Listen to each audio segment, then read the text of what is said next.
Ladies and gentlemen, please welcome Skip Angel. All right, thanks everybody for joining us in the late parts of the conference. I'm really excited today to be joined with our customer Vantiv to talk about the agile transformation that's been happening there. So my name is Skip Angel, and I am with CA Technologies. I'm a transformation consultant, and I want to introduce the other people of our panel today. TJ Casey. Hi, good afternoon. I'm Henry Noble, Program Director at Vantiv. So we're going to start out with talking about, we're going to walk you through the story, and it all starts with, what are the drivers of change? How did transformation happen and really got it going? So TJ, why don't you start us off by, talking about how, how things really started to come together. Thanks, Skip. So we started our journey out wanting to go from waterfall to agile. And so we decided to go with Agile Central, Rally at the time, and we wanted to go with SAFe. And so we ran and went for that opportunity. And about 12 months later, we realized we didn't make very solid progress, and we struggled. But then as we approached into 2015 planning, our business started to change the dialogue. That's when we started to think about our operating model as a business and also our organizational health. And that's when our conversation starts to change from being a technology initiative to a business priority. And once we made that shift, we saw our transformation really accelerate. That's really where our story begins. When I came in a few months later as a transformation consultant, I asked companies, what do you hope Agile will do for you? What will this Agile approach solve for you? And so I spent a lot of time talking with not just groups in the technology area, in the engineering and IT, but also those that represented the customer and also operations. I wanted to get all their perspectives because this was going to change the organizational model for Vantiv. And so you can see here's some of the challenges that perhaps you in your organizations have many of the same challenges, too much complexity, too much change, can't keep up with it. Being able to, trying to shift and trying to be more mindful and deliver things that customers care about. And then trying to get to consistency of delivery, trying to make sure that we keep those standards up. And it's something that is sustainable. And so it was good, it's always good to understand if you're going to make a big organizational change and you're going to start to look at Agile across your organization, is to understand what the problems are we're trying to solve. Really understand what we're trying to accomplish with this, because then people will understand that we're going to do some things that are going to help address those challenges. So we want to make sure we started with that. So then I came in, then we started out working, and I'm going to have Henry kind of go through what were the steps, given we had dozens of teams that were going to move towards this model. Henry, kind of tell us a little bit about, what did it take to get really going across those teams? Yeah, so as TJ mentioned, we were at it for about a year, and we really weren't making a lot of progress. We focused on the process with SAFe, we focused on the tools with CA Agile Central, but we just weren't making the impact that we needed. And then that's when, along with Skip and CA, we really realized that it wasn't just process and tools, but it was also the people that we needed to train and help impact. So what we did was we developed what we called our team formation. So we took every single team that we had that we were spinning up onto Agile through a team formation. The team formation was comprised of 2 weeks where they'd go through Agile 101 training, Agile Central training. They'd set up their working agreements within their team, their definition of done, all the things that a strong Agile team needs to have. In addition, we helped them groom their initial team backlog. So we would take them through a 2-week team formation, and then we'd push them off and let them start sprinting. We probably had teams sprinting anywhere from probably 2 months to 4 months before we coupled them into an Agile release train. But yeah, we had probably 7 Agile coaches at one point in time at Vantiv, helping us spin up team after team. Currently, we're at about 100 teams that we've now got to be agile across 14 agile release trains. Next slide. And what about as far as like, were these just new teams, or what did you do with the teams that already had gone through this? Yeah, so we had started up a few of the newer teams, but then even with the existing teams, many of them had work that was in progress. So it was very difficult for them to stop, go through a formation, and then pick up where they left off. So that was one of the things that we struggled with, but teams were able to go ahead and take their work that they were working on and put that into their backlog and then start sprinting from there. So with having so many teams that we were bringing up and spinning up to be agile, our executives wanted to understand, well, how are you progressing? So what we came up with was a maturity curve. We identified 4 levels, and we started to measure teams against the maturity curve. The maturity curve, we focused on levels 1 and 2 early on. That's really around, hey, they're an agile team working against a dedicated backlog. Level 2 was more around, are they within an agile release train? And we really took them through the levels, and our focus for the first 18 months was to get all of our teams up through level 2. In addition to that, as we were bringing up more and more teams, we held every 2 weeks a team formation retrospective. And that's where we had representatives from each and every team bring what their challenges were, what their problems were. And we had teams that had gone through and have already become agile. We had teams that were in the process of it. And we even started inviting teams that were next to go through it. And it helped the teams understand that we all have a lot of the same problems. Absolutely, we had a lot of diverse teams. All teams, obviously they feel like they're different, and they are, but a lot of their problems are the same problems. So for those ones that were consistent across the teams, that's where the Agile Transformation team prioritized their work to help the team. So we let the teams prioritize our backlog from an Agile Transformation perspective, because they were telling us through the difficulties they were running into and the challenges, what was the most important things from a transformation we needed to work on. Mm-hmm. So some of the keys to success that we ran along the way, one of the first things was that we wanted to measure success. We wanted to make sure that we had a balance between really 3 different areas. One is, yes, we want to be able to build it fast and sustainable, but we want to balance that with building the right thing at the right time and building it well and consistent.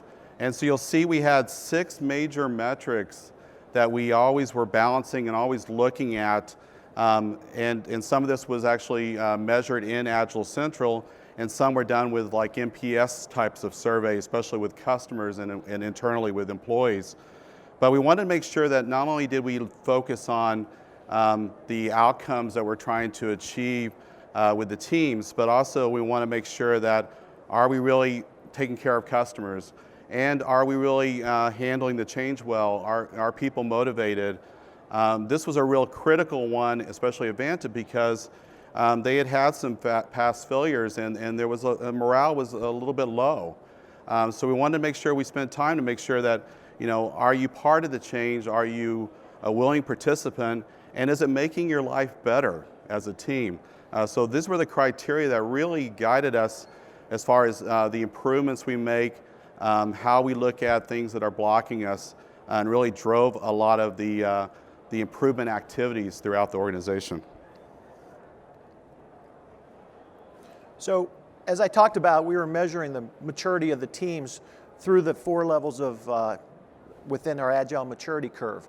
So as we were doing that, we also started to, as teams started to get more more versed in using Agile Central, we started measuring their performance as well. So we've, measuring success, we've said both progress and performance. The progress is how are they maturing across the Agile maturity curve, whereas from a performance perspective, we use the CA Agile Central Insights metrics. There's productivity, predictability, responsiveness, and quality.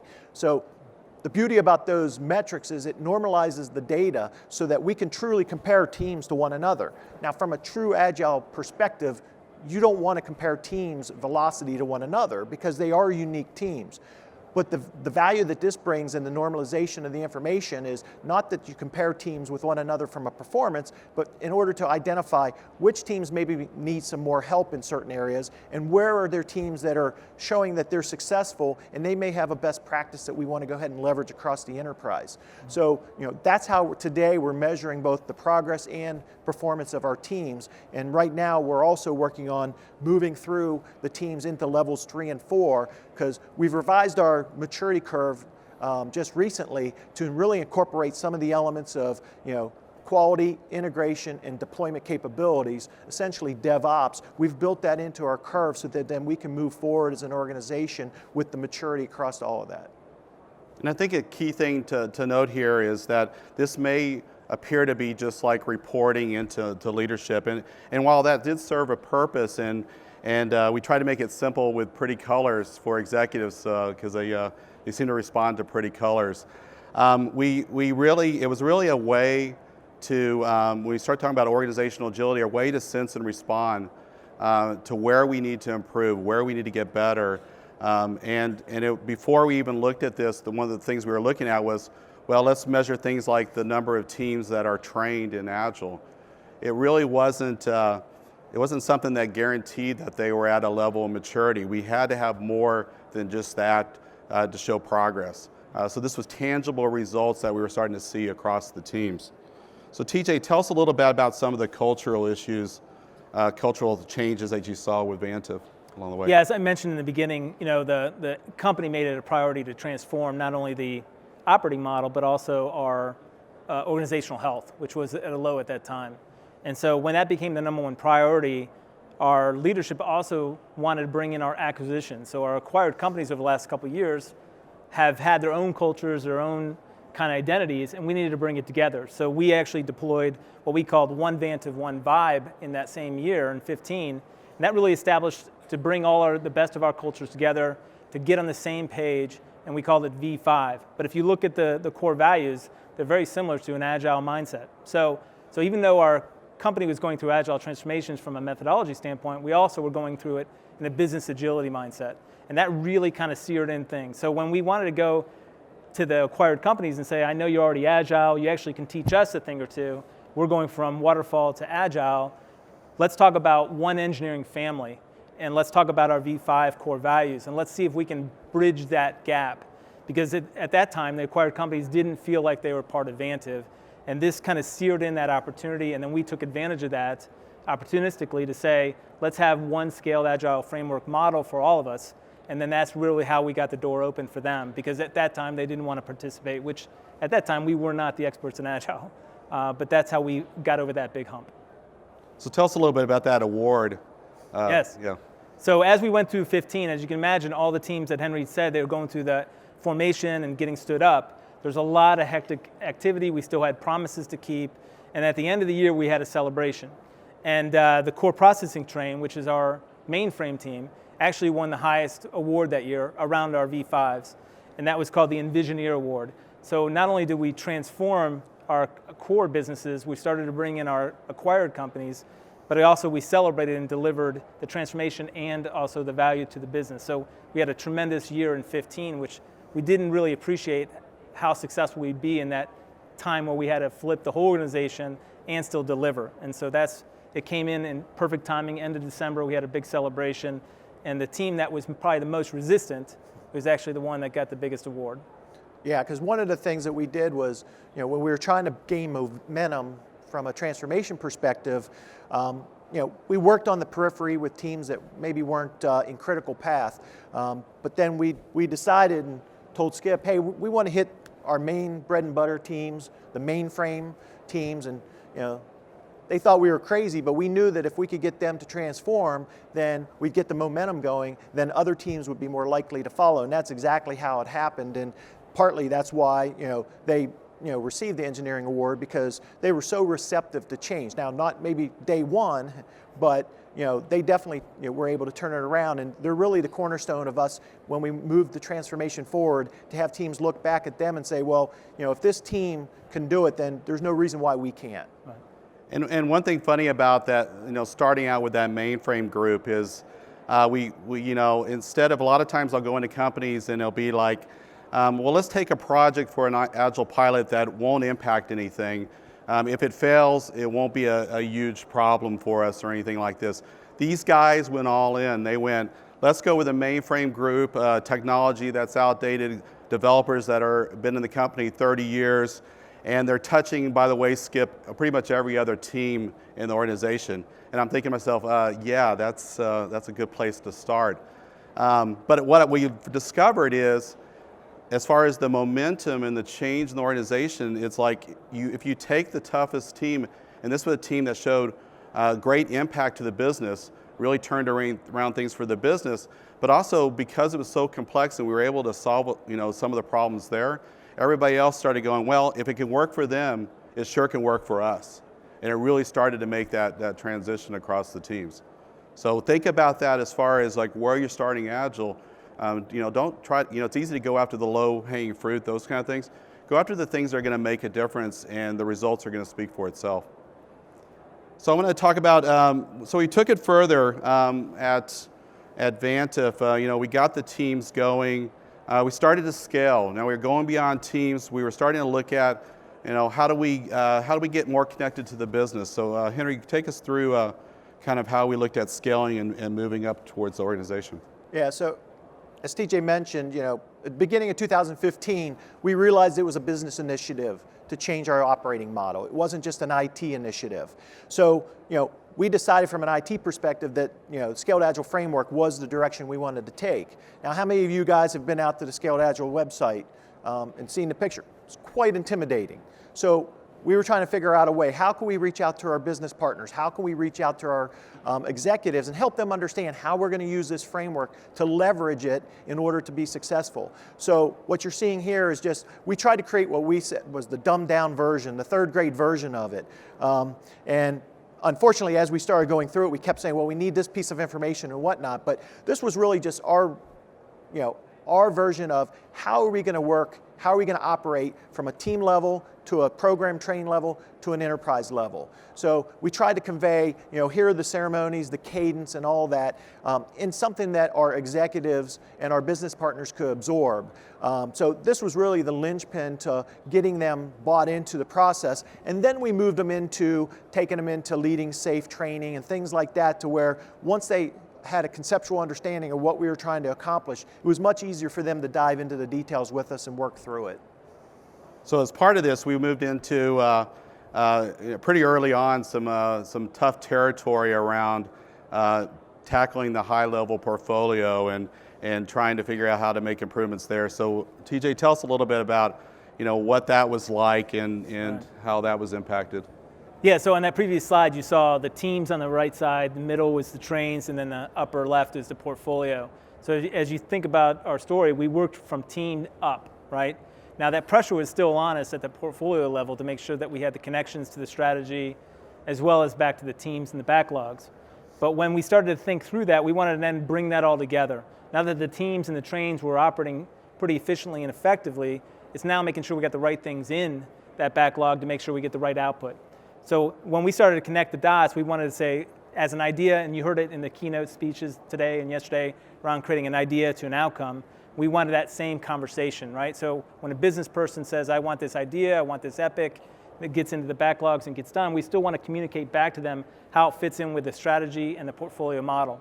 And so that's how we started to construct our reporting mechanism, so it's tied all together. So you can go up and down that previous slide, whether you're at the team level, at the train level, or at the portfolio level, we still have that data and that construct all connected. And that's where we're at today. And so that's how we're connecting to keep our business partners aligned to the strategy. And all this information's in Agile Central, so you have it all the different levels connected. And yeah, we use Agile Central as the key repository, and we augment some other data elements to keep the portfolio tight. Okay, so let's talk about what's next, and I'll welcome you guys to provide some more details here. But so we, imagine this: we've got at this point in time, when I was there, we have 50-something teams. They had delivery groups, about 8 to 10 different delivery groups. They're starting to get involved closer to the business. Business and IT and engineering are all coming together. And then we started to introduce where do we go from here? And you've seen, you might be seeing versions of this in other presentations, but this is that introducing that remove the barriers from an idea to an outcome. And so the goal here, the ultimate goal of Agile, especially at an organization at scale, is to be able to turn around things really, really quickly. And so they're evolving as a company. They've focused on step one. They've got, they've really looked at how do we improve the core engine of, analysis, development, test, doing validation, and even getting now into more of the deployment side. And then you start taking it up and you're saying, hey, let's start to organize and plan around teams. We start using SAFe, Scaled Agile Framework for a lot of that. They're now looking at DevOps to improve that time and the ability to deliver more frequently. And then we get into portfolio agility. So let's start to go more upstream and downstream throughout the organization and start to pull in finance and accounting and the CFO and start to get those people involved. And we started getting them involved earlier on, but they now become part of the delivery stream. And then the last step of full value stream agility, getting to a full value stream, is to make sure that we also connect it, and not every idea is a good idea. So how do we go validate good ideas? How do we start with a minimal solution? And then also on the other side is how do we use data, analytics, other ways to actually know that any individual capability, feature, whatever you want to call it, gets done, that we see instant results. We understand what we'll get from that. So this is allowing this model and the discussions that happen from it, and now I think you said if you get $1 every time you get a question about going to value streams, is that the organization is realizing now let's connect infrastructure, now let's connect architecture, now let's connect operations, and it's starting to realize we've got too many silos. We're trying to get together and think about the customer and how do we shorten that time frame to get good things out there and make an impact. And not just an impact to the customer, but obviously going to hit the bottom line. We're going to be successful. And if we can do it better than anybody else out there, we will be highly competitive and remain a leader. Right. Is there anything else you guys want to add about that? Yeah, because like I was talking about with our Agile maturity curve, we're starting to build in things around quality integration and deployment, which is DevOps, and that's a lot of the talk around here is around DevOps and Agile and all that. So, at Vantiv, the way we see it is that DevOps, the capabilities of DevOps are just that. They're capabilities that will extend our ability to be Agile, both from a business and a technology perspective. So when you look at the horseshoe, it talks about in level 2, step 2, DevOps. That's really where we're focused at right now at the team level. But TJ, you could probably talk more about how we're addressing step 3 from a portfolio perspective. Yeah, and I think, and we're right in the thick of that in terms of the portfolio management, getting the operations. But the other thing is bringing in the business stakeholders. I know, sometimes you think the technology team should help prioritize. Well, they're contributing to that dialogue, but business should be really driving that backlog dialogue. So we really are partnering through that. So there's really no fence between product and tech or LOB and product and tech. We've kind of blurred those lines and accountabilities. But the other thing I wanted to note as I've listened to our conversation is around continuous improvement. The mindset a couple years ago was, if you stick your neck out, you're going to kind of get hurt. And it was a risk-based model where you didn't want to take that leap. But when you think about the continuous improvement, and our business partners and our leaders are really adamant about that model, that really you're taking a risk by not asking and not willing to change. So whenever I introduce something new to the organization or ask to take a leap, I no longer have the fear of the resistance of the organization because they already have that mindset to say, well, if it doesn't work, we'll course correct and we'll do it a different way the next time. As opposed to it tried, it failed, and actually sometimes the resistance would actually force you to fail, right? Because they didn't want to take that risk. But we have a different model now, and I attribute a lot of it to the Agile transformation because that continuous improvement mindset really established that go-forward model thinking. Yeah, because when we started the transformation, early last year, probably by the middle of 2015, we had executives asking us, well, when are you guys going to be done? What's the completion? And I think that's totally changed now, where they understand there's not an ending point. It's going to continue on at different, in different manners, but it's the whole element of continuous improvement. They see us as continually improving, and they're willing to invest in the program in order to do that for us. In fact, they prefer iterations cycles with us as opposed to, wait and see. So our leadership now is programmed to ask, let's just iterate, let's see where it's evolving, as opposed to build it, prescribe it, and then go execute it. So they're actually changing their approach as well. So I want to leave you with a note here at the end, and something you kind of full circle back to our original first slide was, we found an opportunity through the company's strategy to think about Agile in a different way. You saw that one of the top priorities was to get into the organizational health and the way we operate as a business. And as a transformation consultant, I latched onto that and really tried to show them that Agile can enable much more than just how you run your project. It really is how you do work and how you interact with other people and how you align to the business. It truly can be the core of what you do as an operating model for your business. And a lot of the values around focus and collaboration and transparency should be something that all of us should have as part of our DNA.